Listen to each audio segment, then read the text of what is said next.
오늘 우리는 로마서 15장 1절부터 전반부 중간까지 우리가 살펴보게 될 텐데요.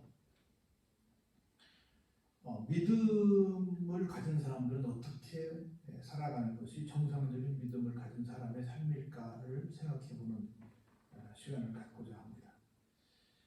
여기 보면 믿음이 강한 사람이 있다. 그리고 믿음이 반대로 약한 사람도 있다. 이렇게 말합니다. 믿음은 여러 가지가 있겠죠. 믿음의 한 가지가 아닐 텐데, 하나는 하나님이 믿어지게 되는, 그건 우리의 의지가 아닌 하나님의 선물로 된 거죠. 그런 믿음이 있고, 또 뭔가 일을 해 나가는데 이 일이 난 할 수 있어 라고 하는 자신감 같은 그런 믿음도 있고, 또 악한 영을 대적하는 그런 믿음도 있고.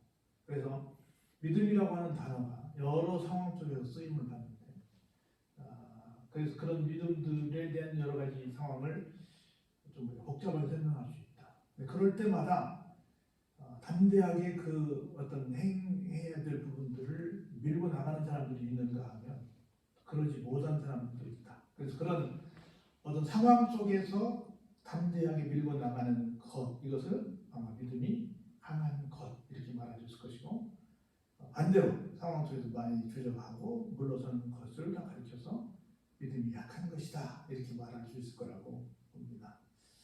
그래서 믿음이 강한 사람, 믿음이 약한 사람 두 나누는데, 잘못하면 믿음이 강한 사람들은 믿음이 약한 사람들을 무시할 수 있고, 또 믿음이 약한 사람들은 그냥 무조건 하고 믿음이 강한 사람들을 한쪽으로는 부러워하기도 할 것이고 한쪽으로는 시샘하기도 할 것이고, 이렇게 서로 좀 상대에 대해서 긍정적이지 못한 부분들을 아마 보여줄 수 있지 않을까, 그랬지 않나 생각이 듭니다.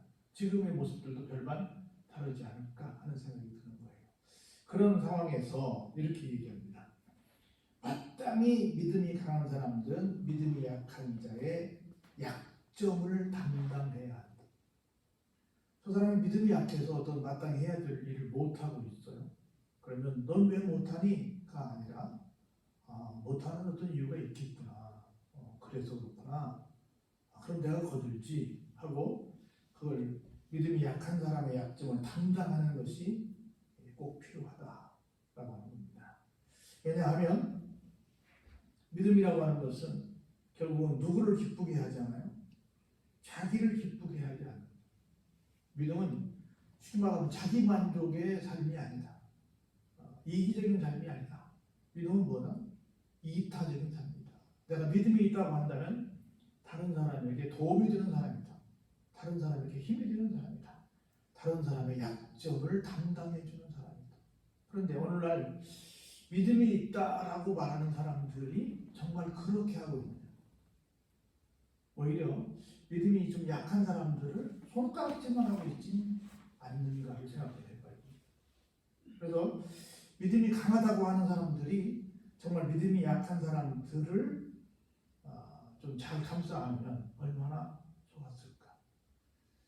이런 얘기를 좀 아주 입에 담기는 그렇게 하는데, 일부 큰 교회를 목회하는 목사님들이 작은 교회 목사님들을 아주 못마땅해 하는 경우가 있어요.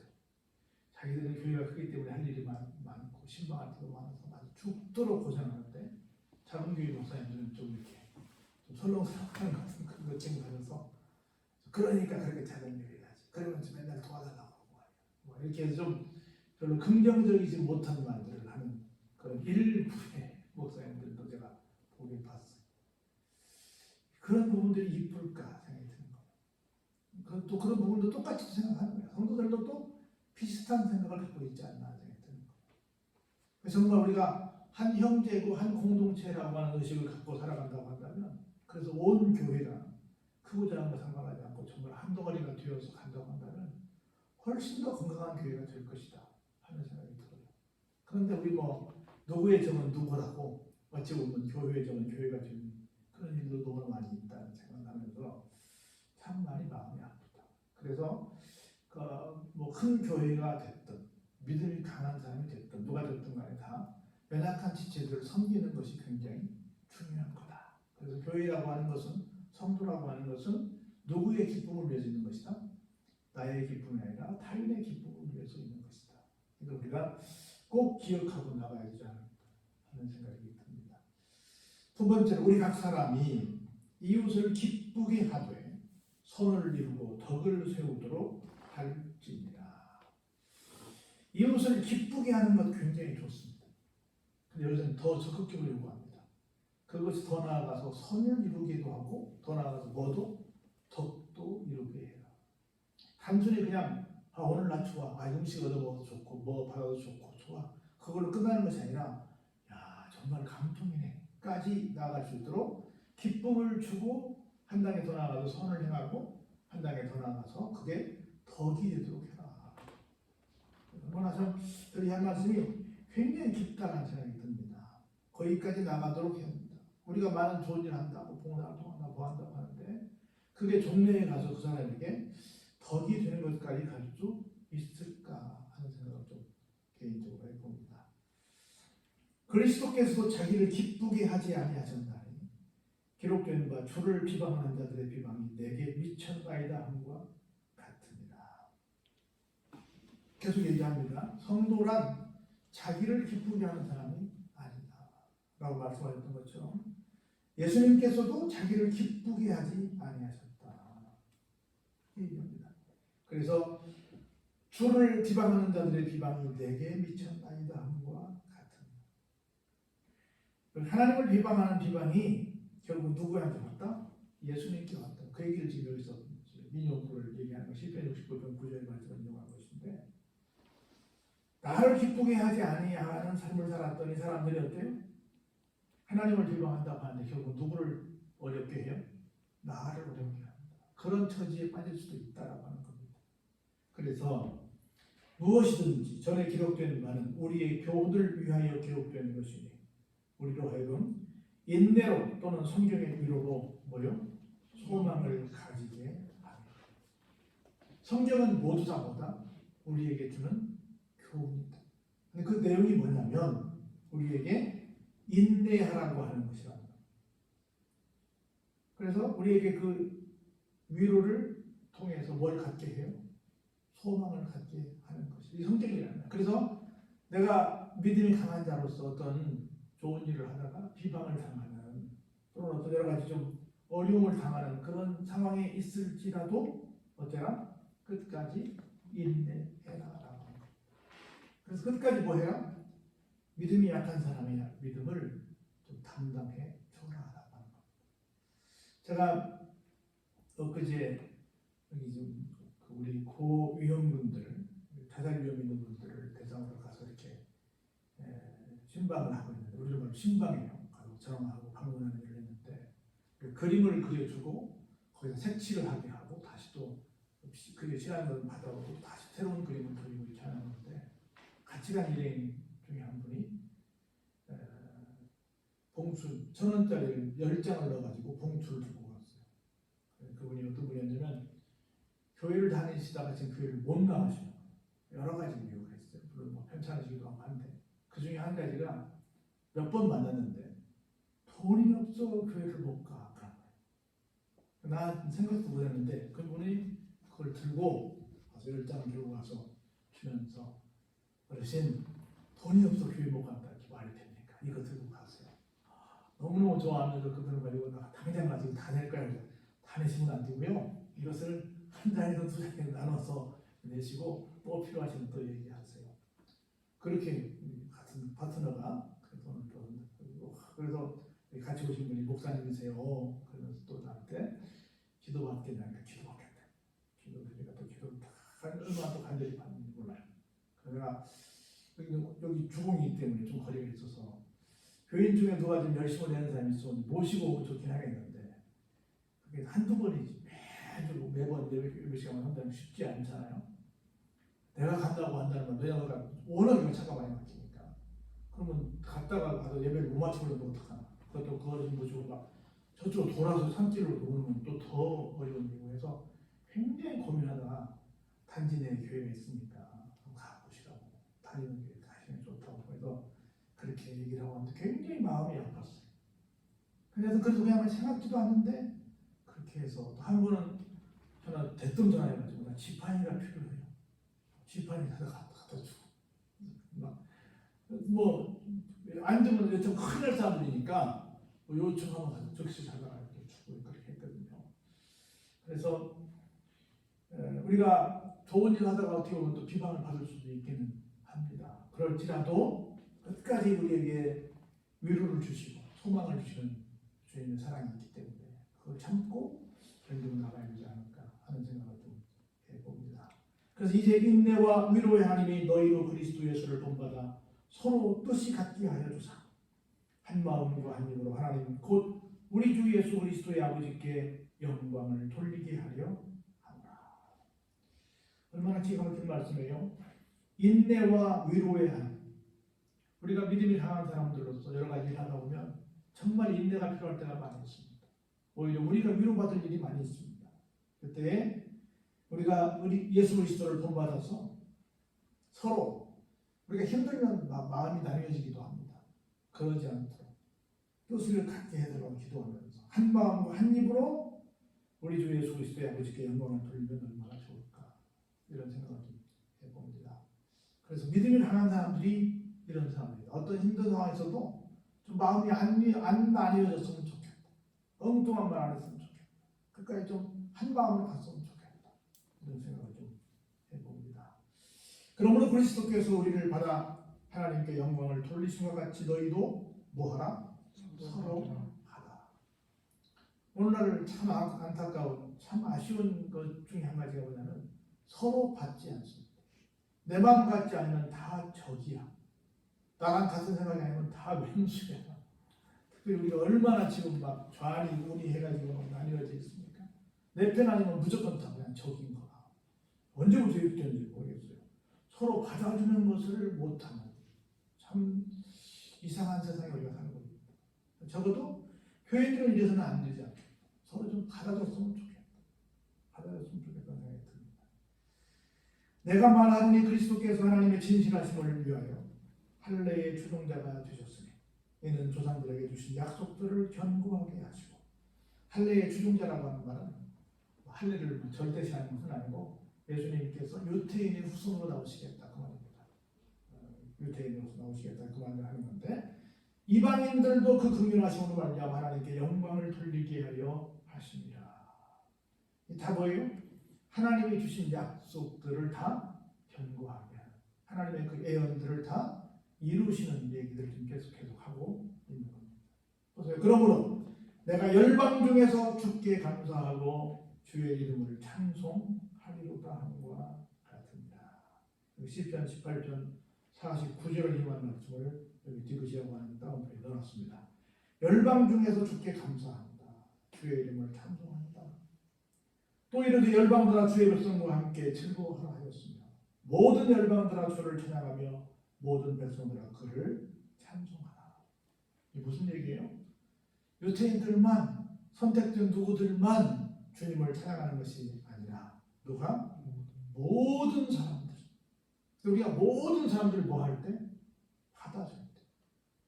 저 사람이 뭐 이슬람이 됐든 저 사람이 뭐 불교 신자가 됐든 힌두교 신자가 됐든 저 사람이 뭐 어떤 사람이 됐든 간에 받아주고 그들을 위해서 주님처럼 우리가 희생하고 그들을 위해서 정말 진짜 사람, 진짜 선, 이게 뭐예요? 복음을 주는 일을 하게 되면 종래에는 뭐예요? 우리 모두 함께 하나님을 찬양하는, 하나님을 찬송하는 그런 날이 올 것이다 라고 하는 겁니다. 또 이사야 예언을 말합니다. 우리 여기 보면 이사야 11장 10절 말씀을 인용한 건데 이새의 뿔이 곧 열방을 다스리기 위하여 일어나신 이가 있으니 열방이 그에게 소망을 두리라. 이새의 뿔이 누구요? 직접적으로는 다윗이죠. 더 나아가 누굽니까? 예수님이죠. 예수님께서 열방에게 뭘 주실 것이다? 소망을 주실 것이다. 열방에 소망을 주실 것 아니에요. 소망의 하나님이 보세요. 13절 같이 한번 읽어볼까요? 모든 기쁨과 평강을 믿음 안에서 너희에게 충만하게 하사 성령의 능력으로 소망이 넘치게 하시기를 원하노라. 왜 하나님은 어떤 분이시냐면 소망의 하나님이십니다. 아무리 우리가 힘들고 어려워도 하나님께서 소망의 하나님이시기 때문에 끝까지 포기하지 않고 소망의 하나님이 모든 기쁨과 평강을 믿음 안에서 우리에게 충만하게 주십니다. 우리가 모든 기쁨과 평안을 어디서 받아요? 믿음 안에서 받습니다. 믿음을 가진 자에게만 이것이 주어진다는 거죠. 성령의 능력으로 소망이 넘치게 하시기를 원합니다. 성령께서 능력을 주시면 우리에게 뭐가 생겨요? 넘치는 소망이 생깁니다. 할렐루야. 그래서 어떤 경우에도 우리가 이길 수 있는 것은 소망이 있을 때 이길 수 있는 건데, 그때는 우리에게 뭐가 있을 때? 성령의 능력이 임합니다. 내가 소망을 갖는 게 아니에요. 그러므로 볼까요? 내 형제들아 너희가 스스로 선함이 가득하고 모든 지식이 차서 능히 서로 권하는 자임을 나도 확신하노라. 그러나 내가 너희로 다시 생각나게 하려고 하나님께서 내게 주신 은혜로 말미암아 더욱 담대히 대략 너희에게 썼노니. 바울이 말합니다. 내가 담대해진 것은 뭐다? 하나님께서 내게 주신 은혜로 말미암은 것이다.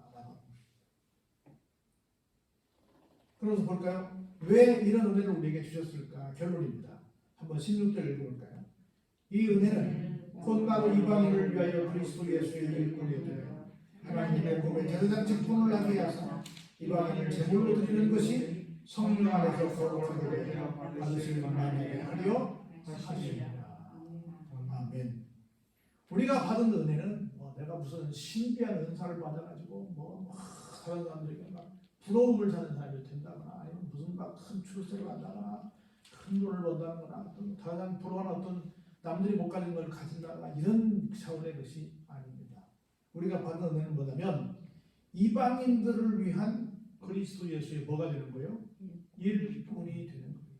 즉 이방인들에게 복음을 전하고 이방인들에게 말씀을 가르쳐서 그들이 다시 재생산할 수 있는 귀한 일꾼들이 사명자가 되도록 하는 것이 우리가 은혜를 받는 것이다라고 하는 겁니다.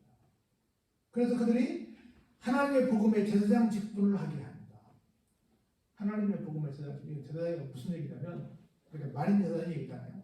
달려나와서 하나님께 뭐하게? 예배 드리게 하는 사람들로 만드는 것이다 라고 하는 겁니다. 그래서 이방인을 제물로 드리는 것, 이방인을 죽여서 제물로 드립니까? 그게 아니라 그들로 하여금 하나님께 산 제물로 예배를 드리는 사람들로 만드는 것이다 라고 하는 겁니다. 이렇게 하는 것이 성령 안에서 거룩하게 되어 받으실 만하게 하려 하십니다. 이게 우리가 해야 될 우리의 직분이라는 겁니다. 이게 아까 처음으로 돌아가면 믿음이 강한 사람이 해야 될 일이라는 거예요. 그래서 믿음이 좋다 그러면서 이런 일들은 안 하고 맨날 남들 평가하고 맨날 막 나는 믿음 좋다고 그냥 굉장히 많은 간증거리가 있고 자랑거리가 많이 있는데 사실은 이런 일들은 안 해요. 그래서 항상 하는 말이지만 교회는 모든 힘을 다 모아서 어디로 가야 되냐?